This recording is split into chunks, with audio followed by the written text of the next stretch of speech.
a deep debt of gratitude to the people of New Hampshire. 4 years ago, when I came here to New Hampshire to campaign, the ideas that we were espousing were believed by the political establishment, the economic establishment, the media establishment, as ideas that were so radical that they would not be supported by ordinary Americans. Bernie, you're too extreme. Bernie, your ideas too radical.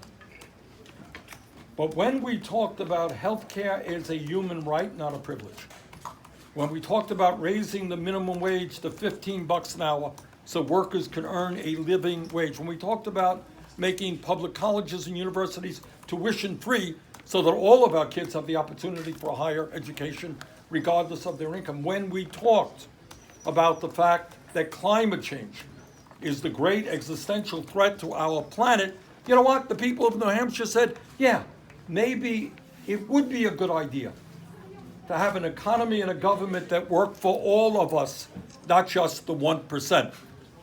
So what New Hampshire did, giving us our very first victory, to be followed by 21 other state victories and 13 million votes, what New Hampshire said, first and foremost, is that those ideas that represent the working families of this country and not just the corporate elite, are the ideas that we need in our country. It's the kind of agenda that we need at a time when we have massive levels of income and wealth inequality, at a time when the average American worker in real inflation accounted for dollars is not making a nickel more an hour than he or she did 45 years ago.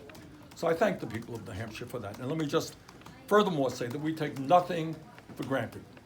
We have already done 30 events in this state, rallies and town meetings all over the state. We are going to be back here time and time again, and we're going to be in a community near you because we are going to mount a very aggressive campaign.